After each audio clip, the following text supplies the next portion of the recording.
Hello students. तो आप सभी ने मेरी वीडियोस देखी होंगी लास्ट वाली। आप सभी ठीक होगे और मेरी वीडियोस से पढ़ रहे होगे। मैं आपकी बायोलॉजी टीचर डॉली शर्मा। तो आज मेरा यहाँ पे नेक्स्ट आपका टॉपिक है, दैट इज़ द oogenesis।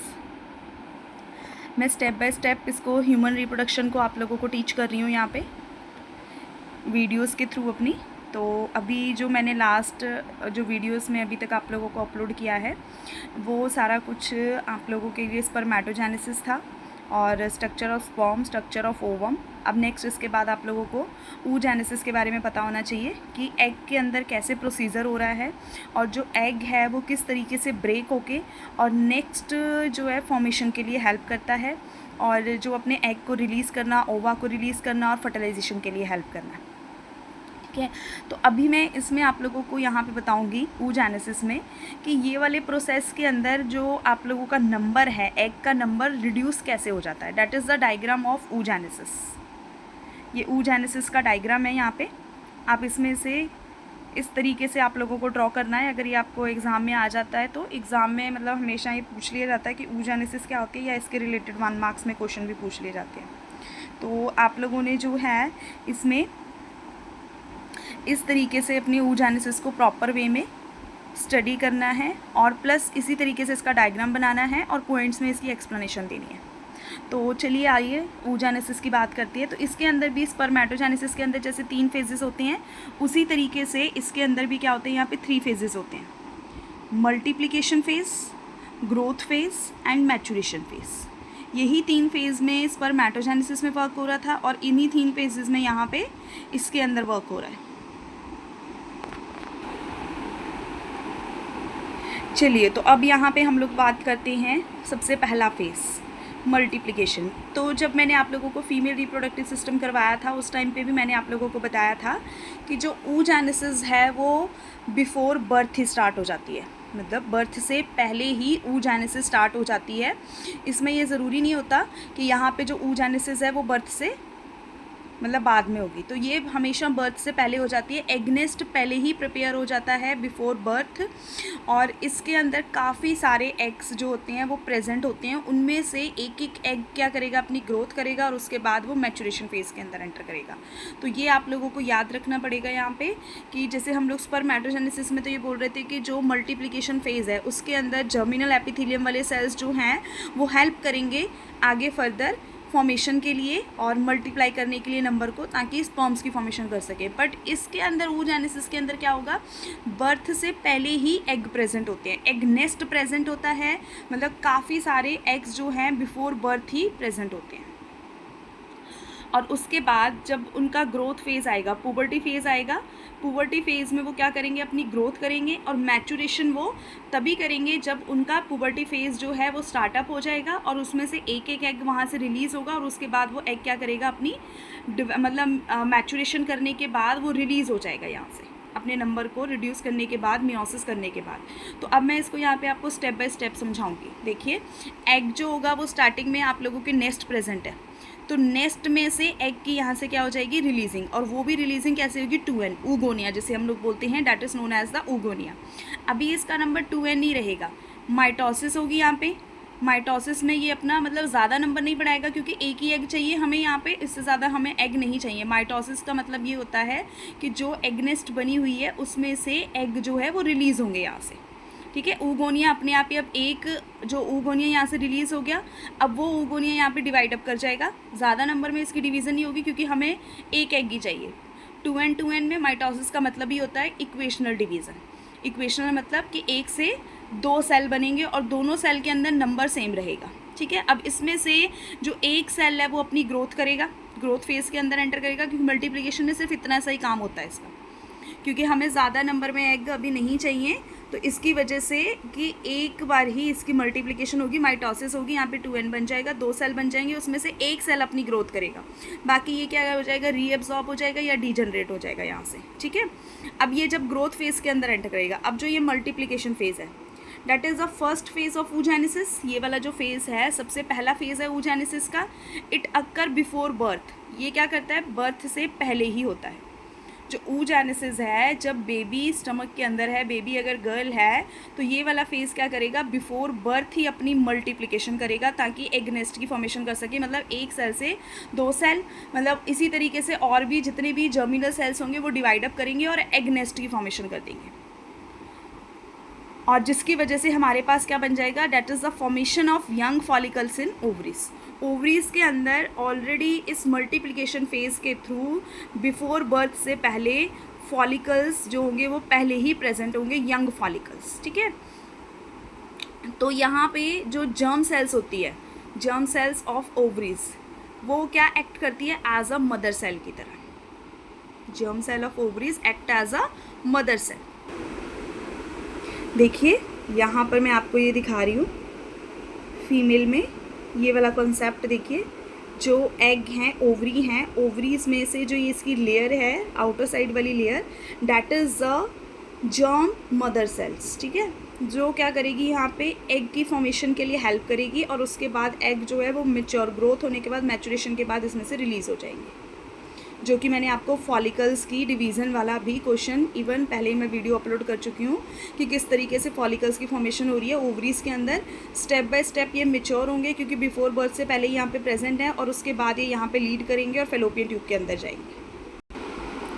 अब यहाँ पे ये एज अ मदर सेल की तरह बिहेव करेंगे, जर्म सेल्स जो होंगे, जो माइटोटिक डिवीज़न करेंगे और फिर प्रोड्यूस करेंगे काफ़ी नंबर ऑफ उगोनिया, जिन्हें हम लोग एग नेस्ट कहेंगे, जो कि कहाँ पे प्रेजेंट होता है, बिफोर बर्थ। बर्थ से पहले ही ये वाले स्टेप जो है वो परफॉर्म हो जाते हैं।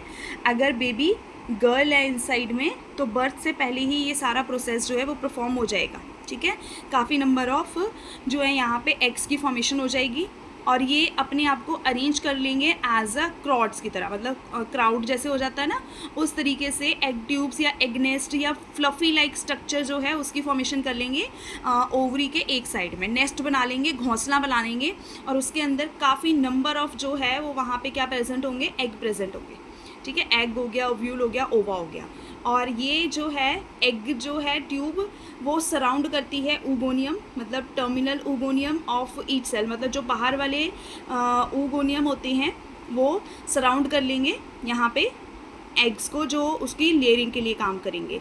तो ये एग नेस्ट के अंदर काफ़ी सारे क्या होंगे, यहाँ पे फॉलिकल्स होंगे, काफ़ी सारे प्राइमरी oocytes होंगे। तो ये जो है जब यहाँ पे ये प्रोसेस हो रहा है, जब बेबी इनसाइड में है मदर के, तो उस टाइमिंग पे ये वाला प्रोसेस पहले ही परफॉर्म हो जाएगा, और यहाँ पे एग नेस्ट की फॉर्मेशन में जो जर्म सेल्स हैं काफ़ी नंबर में अपना जो है डिवीज़न करके और एग बना लेंगे, और वो एग क्या कर लेंगे, एक क्लाउड की फॉर्मेशन में, नेस्ट की फॉर्मेशन में ये अपने आप को क्या कर लेंगे, यहाँ पे ग्रो करवा लेंगे, और जो है ये किस फेज़ के अंदर एंटर हो जाएगा, प्राइमरी oocyte के अंदर, ठीक है। मतलब ये अब अपनी थोड़ी थोड़ी ग्रोथ भी कर लेंगे, यंग भी हो जाएंगे, और उसके बाद प्राइमरी oocyte स्टेज के अंदर ये यहाँ पे एग्जिस्ट करेंगे।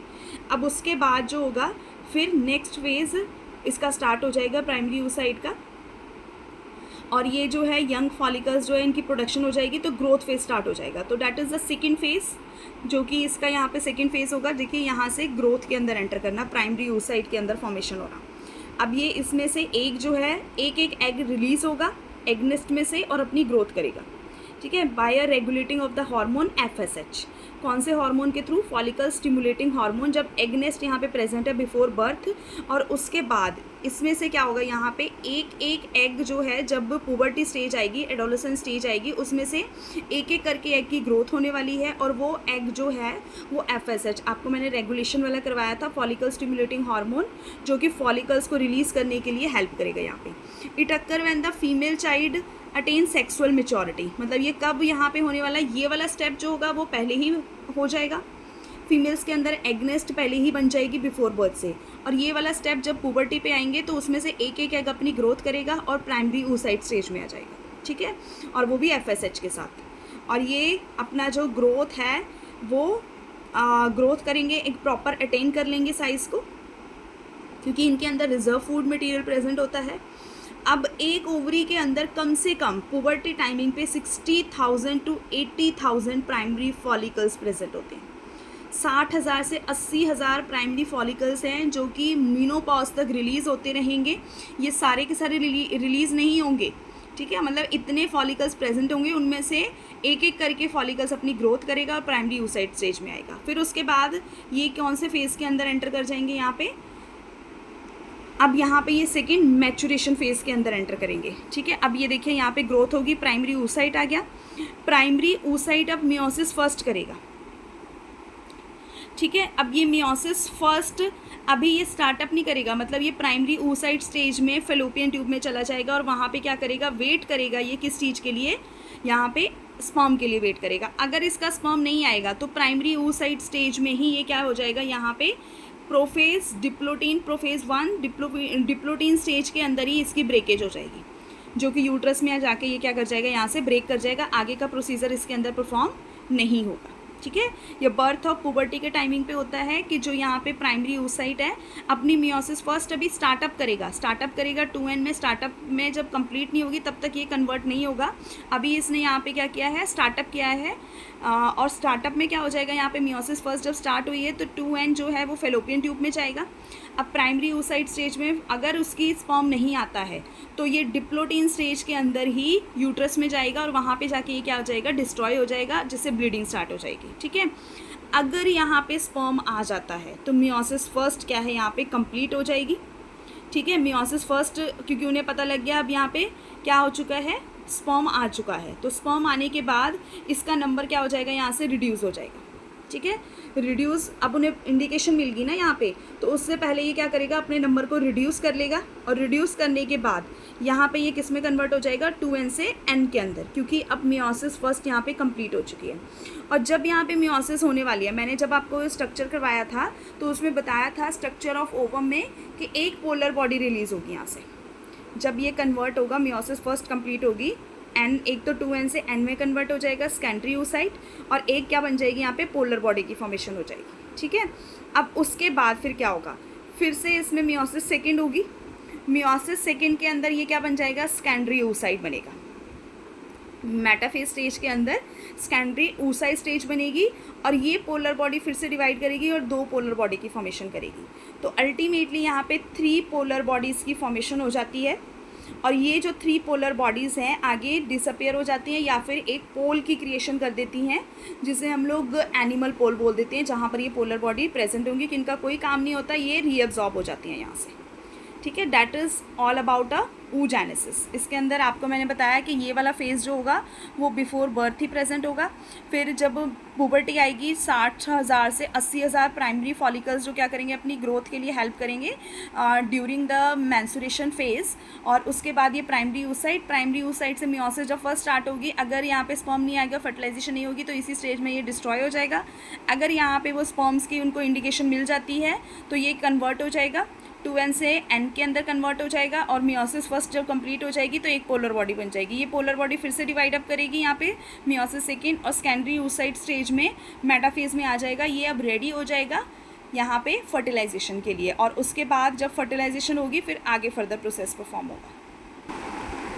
ये देखिए, आप इसको इस तरीके से भी ड्रॉ कर सकते हो, stages of the life cycle. सबसे पहले है जर्मिनल एपिथेलियम, 2n में है।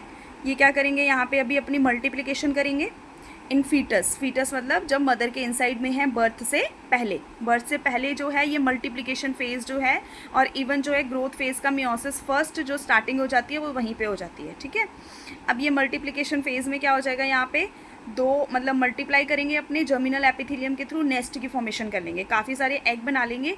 अब जब यहाँ पे जब ग्रोथ फेज़ के अंदर एंटर करेंगे तो ये अपनी मैक्सिमम अटेन करेगा, अपना साइज़ अटेन करेगा। ठीक है, प्राइमरी oocyte स्टेज में आ जाएगा यहाँ पे, और मियोसिस फर्स्ट जो है वो स्टार्टअप हो जाएगी यहाँ से। अब जब ये मल्टीप्लिकेशन फेज़ के अंदर आएगा तो मल्टीप्लिकेशन फेज़ के अंदर यहाँ पे क्या होगा, अब इसके अंदर इसका नंबर क्या हो जाएगा, 46 से 23 में कन्वर्ट हो जाएगा मियोसिस फर्स्ट।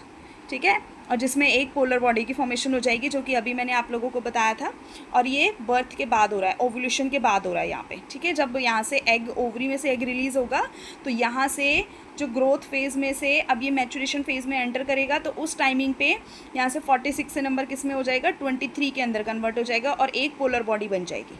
ठीक है, that is the secondary oocyte। अब ये रेस्ट करेगा यहाँ पे सेकेंडरी oocyte स्टेज में, मेटाफेज स्टेज में, ताकि वो स्पर्म्स का वेट करेगा। अगर स्पर्म नहीं आएगा तो उसके बाद ये डिस्ट्रॉय हो जाएगा यहाँ से। ठीक है, अब जब अगर यहाँ पे स्पर्म आ जाएगा तो स्पर्म इसके साथ क्या करेगा, यहाँ पे मेट करेगा, और वैसे ही जब मेट करेगा तो उसके बाद जो स्पर्म है, अब यहाँ पे देखिए ये मीटिंग करेगा तो ये क्या बन जाएगा, यहाँ पे एक और पोलर बॉडी, मतलब इसकी डिवीज़न होगी। अब यहाँ पे ये फिर से कन्वर्ट होगा सेकेंडरी oocyte स्टेज से। अब यहाँ पे ये क्या करेगा, स्पर्म अपनी रिलीज़ करेगा। तो जब ये सेकेंडरी oocyte स्टेज आएगी, मियोसिस सेकेंड जब परफॉर्म होगी स्पर्म की एंट्री पे, तो एक और पोलर बॉडी की फॉर्मेशन करेगा ये। और ये वाली जो पोलर बॉडी है वो भी अपना डिवाइड करेगी, तो 3 पोलर बॉडीज़ बन जाती हैं और अल्टीमेटली यहाँ पे क्या हो जाती है, फर्टिलाइजेशन हो जाती है। तो ये प्रोसेस तभी परफॉर्म होगा सेकेंडरी oocyte वाला कि जब स्पर्म आएगा। अगर स्पर्म नहीं आएगा तो यहीं से यहीं ये फिर से क्या हो जाएगा, डिस्ट्रॉय हो जाएगा। सेकेंडरी oocyte स्टेज से ही इसकी क्या हो जाएगी, यहाँ से डिस्ट्रॉय हो जाएगा, ख़त्म हो जाएगा ये यहाँ पे। बट लेकिन ये यहाँ पे एंटर जब स्पर्म आ जाएगा तो ये क्या कर जाएगा, यहाँ पे इसमें फॉर्मेशन स्टार्ट हो जाएगी। स्पर्म जो एंटर अपना न्यूक्लियस दे देगा और उसके बाद पोलर बॉडी भी 1 से 2 बन जाएंगी और यहाँ पे एक और पोलर बॉडी की फॉर्मेशन हो जाएगी। और तीनों पोलर बॉडीज़ बाद में डिस्ट्रॉय हो जाती हैं क्योंकि इनका कोई काम नहीं होता, या फिर एक पोल के पास जाके प्रेजेंट हो जाती हैं और उसके बाद इनकी रीअब्जॉर्प्शन हो जाती है। That is all about oogenesis। तो ये oogenesis जो है, स्पर्मेटोजेनेसिस थोड़ा सा इजी है। oogenesis में क्या है कि यहाँ पे ये प्रोसेस बताया गया है कि पहले ही, बिफोर बर्थ से पहले ही ये सारी चीज़ें परफॉर्म हो रही हैं और बर्थ के बाद ये तीनों, मतलब फेजेस तीनों सेम वही आएंगे, बट बिफोर बर्थ और बिफोर आफ्टर बर्थ के बाद इसके अंदर जो है ये प्रोसेस परफॉर्म होता है। तो प्लीज़ मेरे चैनल को लाइक, शेयर एंड सब्सक्राइब करिए और वॉच करिए मेरी वीडियोज़ को। Thank you so much.